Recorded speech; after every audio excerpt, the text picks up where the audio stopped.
জন্ম নিয়ন্ত্রণের বিধান কি? বিতের নামাজে কেউ যদি দোয়া কুনুত না পড়ে নামাজ শেষ করে বা নামাজের অবস্থায় মনে পড়ে, সেক্ষেত্রে করণীয় কি? দাড়ি কাটা ইমামের পেছনে নামাজ হবে কিনা? স্বামী স্ত্রী একসাথে ফরজ নামাজ পড়ার বিধান কি?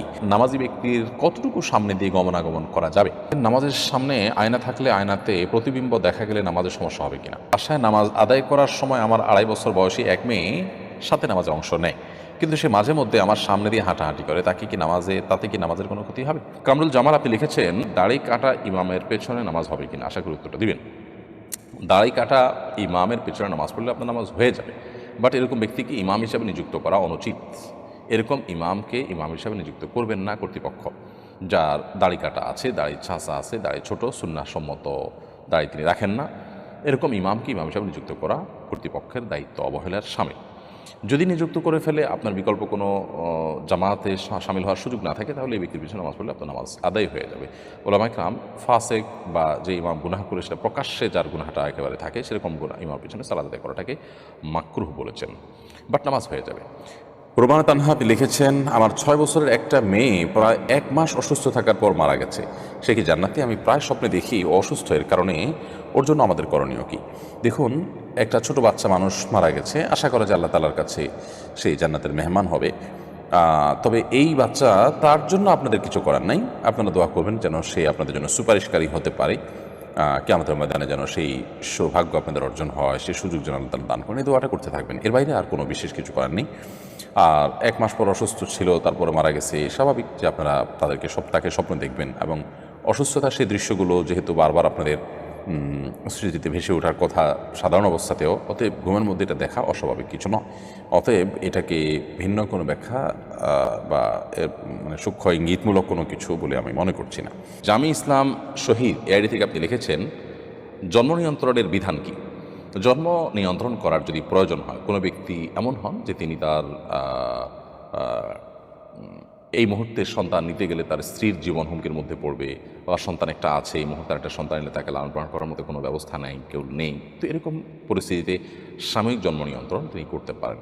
সেই সাময়িক জন্ম নিয়ন্ত্রণটা 2-4 বছরের জন্য হতে পারে, 10 বছরের জন্য হতে পারে, আর লম্বা সময়ের জন্য হতে পারে, কিন্তু স্থায়ী জন্ম নিয়ন্ত্রণ করা জায়েজ নাই। আর দ্বিতীয়ত, কি খাওয়াবো, উপার্জন কম, বেতন কম, চাকরি নাই, এই মুহূর্তে সন্তান হলে বিপদে পড়বো, এইরকম চিন্তা থেকে জন্ম নিয়ন্ত্রণ করলে সেটাও জায়েজ নেই। কারণ প্রত্যেকটা প্রাণীর রিজিকের দায়িত্ব আল্লাহ তাআলা নিয়েছেন। রিজিকের চিন্তায়, ছোট চিন্তায়, নিচু চিন্তায় জন্ম নিয়ন্ত্রণ করবার সুযোগ ইসলামের শরীয়তের দৃষ্টিকোণ থেকে নেই। শফিক মাহমুদ আপনি লিখেছেন, স্বামী স্ত্রী একসাথে ফরজ নামাজ পড়ার বিধান কি? তারা আর পড়া গেলে একামত দেয়া লাগবে কিনা একটু বলবেন। হ্যাঁ, স্বামী স্ত্রী একসাথে ফরজ নামাজ পড়তে পারেন, এবং সেক্ষেত্রে স্বামী ইমামতি করবেন, স্ত্রী তার ঠিক পেছনে দাঁড়াবেন, পাশে দাঁড়াবেন না। নর্মালি স্বামী স্ত্রী একসাথে যখন জামাতে দাঁড়ান, তখন যেরকম স্বামী স্ত্রী একজন সাধারণ দুজন পুরুষ যখন একজন ইমাম একজন মুক্তাদি হন, তখন যেরকম পাশাপাশি থাকেন, স্বামী স্ত্রী আপনার একসাথে জামাতে নামাজ পড়লে তখন কিন্তু ব্যাপারটা সেরকম থাকে না, বরং সেখানে স্বামীকে সামনে আর স্ত্রীকে পেছনে দাঁড়াতে হয়। এবং এই ক্ষেত্রেও স্বামী তার স্ত্রীর ইমামতিও করবেন, আবার একামত দিবেন, একামত দিয়ে তারপর তিনি ইমামতি করবেন। এমডি রাকিবুল্লাহ রাশেদ লিখেছেন, বিতের নামাজে কেউ যদি দোয়া কুনুত না পড়ে ভুল ক্রমে সরাসরি সিজদা করে এবং নামাজ শেষ করে বা নামাজের অবস্থায় মনে পড়ে, সেক্ষেত্রে করণীয় কি? দেখুন, নামাজ শেষ করেছে অথবা সালাম ফেরানোর পরপর মনে পড়েছে, তাহলে সিজদা সাহু দিয়ে নেবেন, কারণ দোয়া কুনুত পড়াটা ওয়াজিব। যদিও সৌদি আরবের উলামায়ে কেরাম সেটিকে সুন্নাহ বলেন, কিন্তু হানাফি মাযহাব অনুযায়ী এটি ওয়াজিব।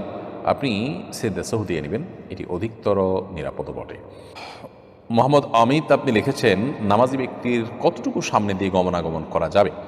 নামাজি ব্যক্তির কতটুকু ঠিক সামনে দিয়ে যাওয়া যাবে, এটা নিয়ে ফুকাহা একরামের ভিতরে একাধিক মত রয়েছে। অনেক উলামা একরাম বলেছেন 2 কাতার সামনে দিয়ে, অনেকে বলেছেন 3 কাতার সামনে দিয়ে। সর্বোচ্চ 3 কাতার সামনে দিয়ে যদি আপনি যান, সুতরাং না থাকে, নামাজ পড়ছেন, তারপরে 3 কাতার এরপরে আপনি হাঁটা চলা যদি করেন, কোনো অসুবিধা নেই, কারণ সেখানে সাধারণত নামাজি ব্যক্তির নামাজের থাকা অবস্থায় দৃষ্টি পড়ে না এবং তার মনোযোগ নষ্ট করে না অত দূর দিয়ে গেলে, যার কারণে এটি অসুবিধা নেই। তবে অনেক উলামা একরাম 2 কাতারের কথাও বলেছেন, এবং এটাও বেশ শক্তিশালী একটি মত।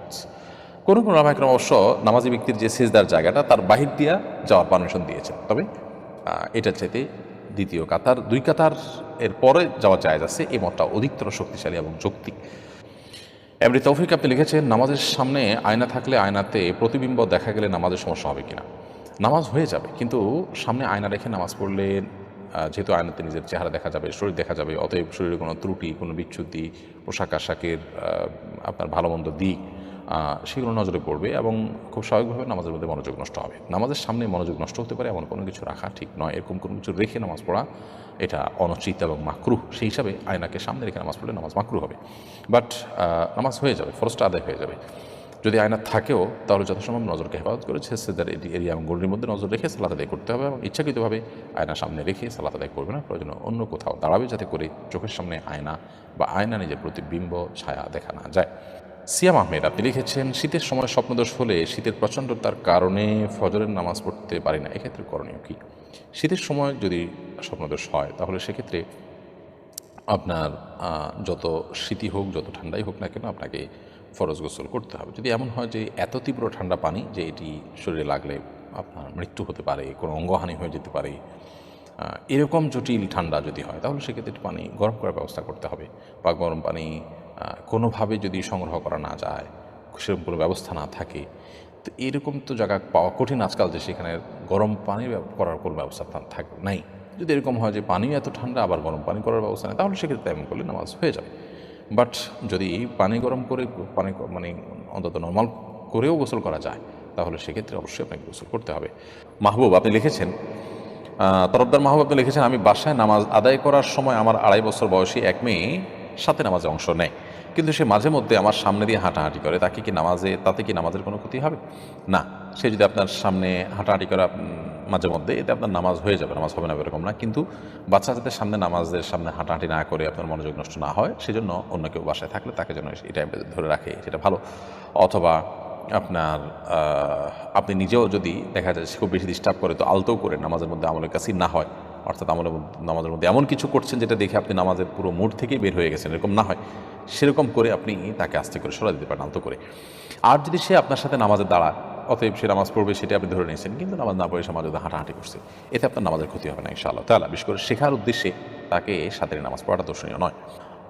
মোহাম্মদ জনি লিখেছেন, মোবাইলে ভালো খারাপ দুইটাই থাকে, খারাপটাই বেশি। এখন মোবাইলে কোরআন শরীফের অ্যাপস ডাউনলোড করে কোরআন শরীফ পড়া যাবে কিনা? মোবাইলে ভালো মন্দ দুইটাই থাকে, তারপরও আপনি মোবাইলে কোরআন কারীমের অ্যাপ ডাউনলোড করে সেটা আপনি সেখান থেকে কোরআন তেলাওয়াত করতে পারবেন। তবে খারাপ কোনো কিছু যদি মোবাইলে থাকে সেটি দূর করার উদ্যোগও আপনাকে গ্রহণ করতে হবে। হ্যাঁ, খারাপ জিনিস মুসলমানের জন্য থাকা জায়েজ নাই, এমনকি কোরআন মাজিদ এর অ্যাপ যদি নাও থাকে তারপরও খারাপ কিছু মোবাইলের মধ্যে রাখা জায়েজ নাই। অতএব দেখতে হবে যে সেখানে খারাপ কোনো কিছু আপনি রেখেছেন কিনা। যদি রেখে থাকেন তাহলে মোবাইলে কোরআনের অ্যাপ থাকুক আর না থাকুক, সর্বাবস্থায় আপনার এই কাজটা বর্জন করা দরকার। নিশাদ আপনি লিখেছেন, আমার শারীরিক অসুস্থতার কারণে আমি মা হতে পারছি না, এমন কোনো আমল আছে কিনা যার মাধ্যমে রোগ মুক্তির মাধ্যমে আমি মা হতে পারবো? দেখুন বোন, সব অসম্ভবকে সম্ভব করার জন্য আল্লাহর রাব্বুল কাছে কায়মনোবাক্যে চোখের পানি ফেলে দোয়া করতে থাকা উচিত অনবরত। বিশেষ করে দোয়া কবুলের সময়গুলোতে, পাঁচ ওয়াক্ত সালাতের পর, আসরের পর, তাহাজ্জুদের সময়, আরও বৃষ্টির সময় দোয়া কবুল হয়, এরকম দোয়া কবুলের জায়গাগুলোতে বিশেষভাবে দোয়া কবুলের ব্যাপারে সচেষ্ট থাকা উচিত। এর বাইরে আল্লাহর কাছে সাদাকা করা, দুরুদ এবং ইস্তেগফারের আমল করা, দোয়া ইউনুস করা এবং ইব্রাহিম সালাম এবং জাকারিয়া সালাম দুজন নবী আল্লাহ তাআলার বার্ধক্য বয়সে আল্লাহ তাআলার কাছে সন্তান পেয়েছেন, যে দোয়া করে সেই দোয়াগুলো আপনি করতে পারেন। রব্বি হাবলি মিনাস সালিহিন, রব্বি লা তাদারনি ফারদা ওয়া আনতা খায়রুল ওয়ারিসিন, এই দোয়াগুলো আপনি পড়তে পারেন এবং আল্লাহ তাআলার কাছে আপনি পরিপূর্ণ মনোনিবেশ করবেন। কিন্তু আপনার মানসিকভাবে প্রস্তুতি থাকা উচিত, যদি আল্লাহ তাআলা আমাকে সন্তান না দেন তাহলে এর মধ্যে আমার কল্যাণ আছে এবং সেটাকে আমি মেনে নেব মানসিকভাবে, সেই সদিচ্ছা আপনার থাকতে হবে। আল্লাহ তাআলা আপনার প্রতি রহম করুক, আমরা দোয়া করছি।